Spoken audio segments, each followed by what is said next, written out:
Hey there guys, Pastor Gary here, and it's so good to be back. Last week we weren't able to record. I was away on vacation, but here I am, and it is good to be back with you. We had a great time for those of you who care. Let's put it that way. Back doing Offroad.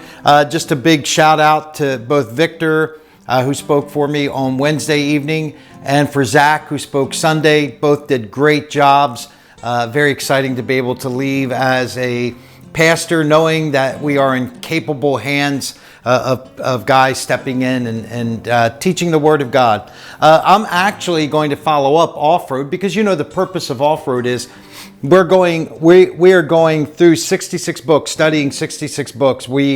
Zach taught on the book of Nehemiah, did a wonderful job, and I'm going to do a little Offroad in the book of Nehemiah, just kind of drawing out a little bit more out of it, not trying to step on what he did at all. It was very, very well done, as I said, but just kind of picking up on a couple things that, my mind sort of thought of. And so let's get going right now. Off-road, I feel like there should be like some guitar riff or something right now, but we're going to go off-road right now in the book of Nehemiah. So let me read, if I may, to you there in Nehemiah in chapter 6, just a few verses. And it says, "Now it came to pass when Sanballat, Tobiah, and Geshem," of course, these are the enemies of Nehemiah.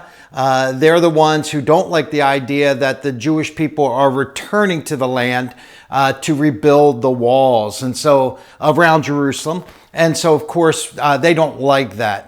And so what we have going on here is you're going to see some jousting going back and forth there. And so it says, "And Geshem was the Arabian, and the rest of our enemies heard that I had built the wall, that there was no breach left therein, though at the time I had not set up the doors and upon the gates." So in other words, what he's saying is now they've heard that the walls are being rebuilt, and they don't like it. The enemies don't like it. Why? Because they had access in and out of the city. That Sanballat and Geshem sent unto me, saying, "Come, let us meet together in some one of the villages in the plain of Ono." Zach made quite a stir about Ono, of course. I was thinking the whole time of Yoko Ono, but whatever way you look at it, about 20 miles away. And they were saying, "Hey, Nehemiah, come on out to Ono. We want to talk with you," kind of a thing. But they thought to do me mischief. I want you to remember that word mischief. That's important. "I sent messengers unto them, saying, I am doing a great work, so that I cannot come down. Why should the work cease whilst I leave it and come down to you? Yet they sent me 4 times after the same sort, and I answered them after the same manner." So Nehemiah is born in exile. He is not born in the land of Israel at the time. He grew up, though, with the belief that the God of Israel, Yahweh as we know him, was God. And so he was a monotheistic believer in God. He trusted in Yahweh is what he did. Now, we also know that he's a cupbearer, right? Now, we understand that being a cupbearer was a little bit more than just kind of following the king around and taste testing. There was more to it. It was a privileged position, and he's a cupbearer to King Artaxerxes is who he is, who was ruling in Persia from about 464 to 423 BC. So 400 and so years before Christ is what it was. And so the cupbearer is much more than just being like a butler or anything else. It was a position, great responsibility, that's for sure. More of a personal assistant, I guess you could call it. And we know that Artaxerxes had a soft spot for our cupbearer Nehemiah. And in fact, it would be as a result of a run-in between the two of them that Artaxerxes would notice that Nehemiah's countenance was down and that he was obviously troubled. Now, as a side note, do you know who the first cupbearer mentioned in the scriptures is? It's not Nehemiah. In fact, if you allow your mind to go back into the book of Genesis in chapter 40, we know that there's a cupbearer that was there in the jail cell. It was a cupbearer and a baker that were in the jail cell with Joseph, and it would be through a circumstance there that, dreams and all the rest of the thing, Joseph asking the cupbearer and the baker to remember, hey, if you guys get out, remember me, I'll interpret your dreams. Well, we know what happens to the baker, right? But the cupbearer does eventually get out. And to just show you one thing, the kind of influence a cupbearer would have, he went to Pharaoh and said, hey, I remember this Jewish lad that was in jail that interprets dreams. Because if you remember, Pharaoh had that famous dream of the fatted cows and who were eaten up by the skinny ones and the stalks of corn. Well, you know the whole story. I don't want to go into all that. But anyway, I say that not to belabor anything other than the fact to tell you that the cupbearer would certainly have a very influential position on Pharaoh, and the same would be on Artaxerxes. That's how Nehemiah gets set up, because Artaxerxes would give him permission, give him letters to go out to everybody else, and also give him materials. He was trusted that way, that's for sure. And so that's a big deal. Now we know it was through Hanani, his brother, that would come back from Jerusalem and give the report to Nehemiah. And we know at the word of that report that really, really bugged Nehemiah. He heard about these walls. He heard what was going on. Now remember, this is a land that Nehemiah had never been to at this point. He was born in exile. So he hasn't been here. He is just hearing the reports, and he is thinking of the God of his fathers and forefathers. And he is saying, this isn't right. This isn't the way it should be. He heard of the glory of the kingdom. He would have heard the stories of David and Solomon. He would have heard the various kings and the grandeur of Israel. And now he's hearing how it's all been laid to waste is what it was. And so it really broke Nehemiah's heart, and his body language would have expressed it. And the king says, hey, what do you need? What is for this cause? What do you have to do? And so Nehemiah asked him if he could take a leave of absence from his duties, the courtly duties that he had. And the king consented to it and said, hey, you can go rebuild the walls if you want. And so Nehemiah sacrifices the comfort of where he was, the position of power that he had, the influence that was involved. And so he did all these things to go back to a ruined city that was basically being run almost like by a bunch of thugs, I guess you could say, in that way. And so his prestige would be replaced, as one writer said, by slander. So he's going from a place of palatial prestige to a place of ridicule and slander. And sometimes when we are working and walking and following the Lord, this is what happens to us.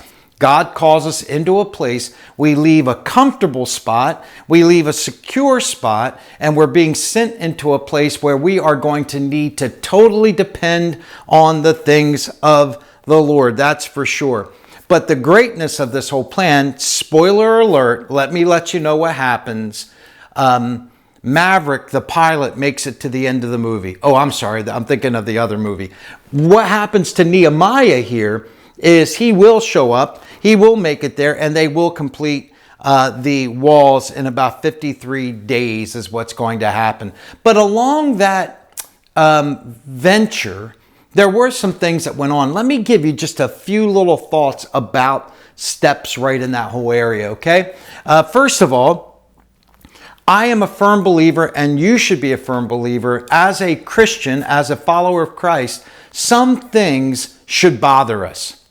What do you mean, Gary? What do you mean some things should bother us? Well, in the book of Ecclesiastes chapter 3 and verse 4, it says, there is a time to weep and there is a time to laugh. I read somewhere one time, and I thought it was really interesting. It says this: what makes you laugh or weep is an indication of character. What makes you laugh or weep is an indication of your character.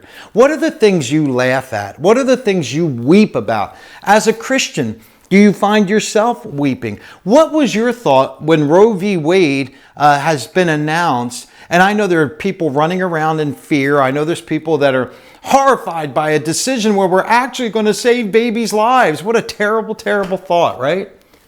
Of course, I'm tongue in cheek.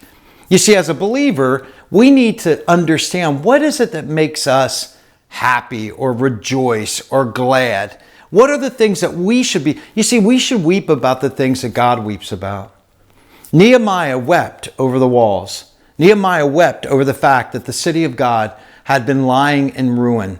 And he knew something needed to be done about that. See, what makes you weep should also move you to action. What makes you weep should move you to action.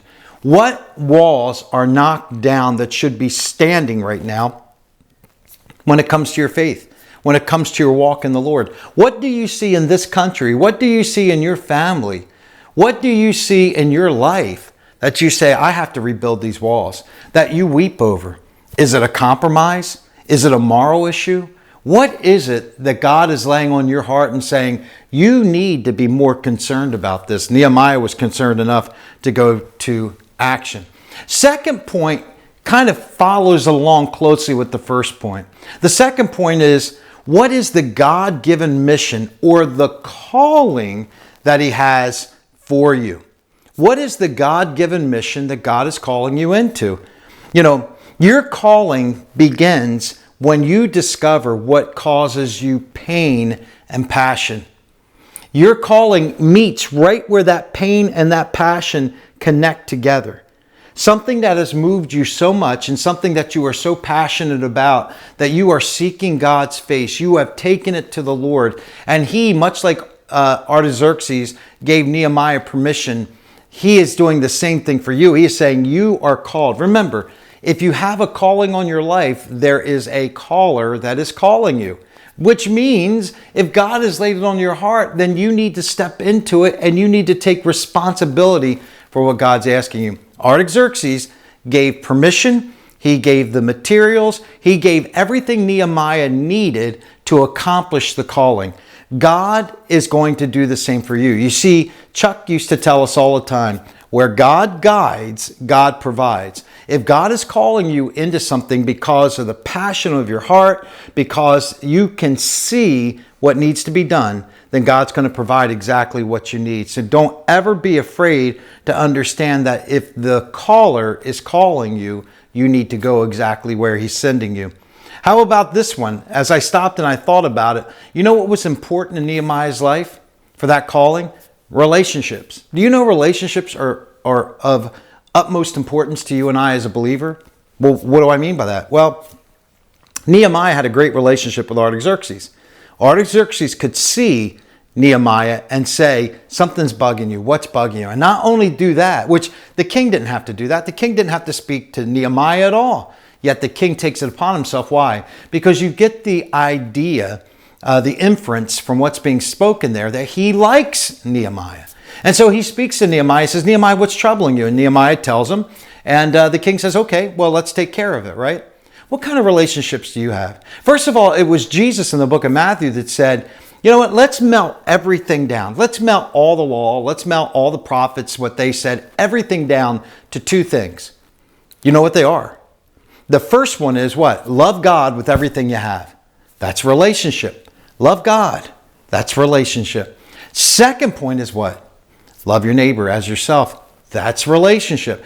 Jesus said, hey, you want to get everything right in the scriptures? Love God, love your neighbors. Now look, in theory, very simple. In practice, can be very, very difficult. There's no doubt about that. That's for sure.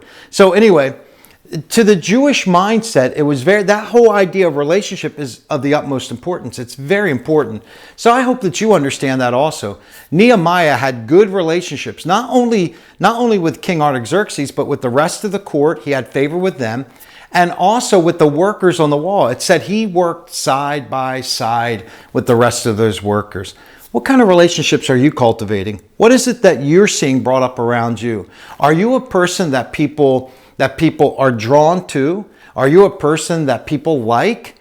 Are you a person that demonstrates what it means to love God and to love others? I certainly hope so, because that is very, very important. Fourth point. You're only going to 6 or 7 of them here. The fourth point is this. All that you do Everything that you do should go through the filter of what? That it should be done as unto the Lord. You see, I say that because sometimes we're thrust into roles or jobs or positions or anything else that we don't really care about. We don't really like them. You know, I would imagine it would have been much easier for Nehemiah just to stay in the palace, serve the king. I mean, he had a cushy job. He was able to do some neat stuff, but he had a compelling reason to have to go to Jerusalem, and he went. He didn't go grumbling. He didn't go complaining. He went there to do these things as unto the Lord, the God of Israel. Yahweh is what he did. Do you know that you are to do all that you do as unto the Lord? That's what it says in Colossians chapter 3 and verse 23. Colossians chapter 3 and 23. Whatever you do, work at it with all your heart, as working for the Lord and not for human masters. Did you hear what it said? As working for the Lord. It's not necessarily that you are in full-time ministry doing this work. This is anything that you do it as unto the Lord. You know, it's the same idea in anything that we do. Let's say, wives, you're in a difficult relationship with your husband, right? You love him as you would love the Lord. So we always kind of substitute the Lord in there because that gives us the greater reason to want to serve, to want to love, to want to do. Well, what's going on here is Nehemiah is working as unto the Lord. Fifth, and this one's well known, by the way, discernment is important. You know, discernment is very important. You have to ask God to provide you for it. You know, everybody that you're going to work with, everybody that you're going to come in contact with, let me let you in on a little secret. They're not all for you. They're not all championing your cause, and they're not all standing around cheerleading for you. And you will run into people that will not necessarily be for you. That's for sure. Sanballat, Tobiah, and Geshem see the progress that's going on with Nehemiah. And so 4 different times they ask him to come down from the wall, to go to Ono and to meet up with them is what they do. That's what they're asking him to do. Now, let me let you on this little secret. I told you about that word mischief. In the Hebrew, that word mischief basically is a word of that means violence. See, they were trying to get him to come to out to Ono, the plains of Ono, to do what? To kill him. To beat him really bad at least, but probably to kill him is what they wanted to do. The scripture says, though, that he knew what they wanted. That's why he wouldn't go out there.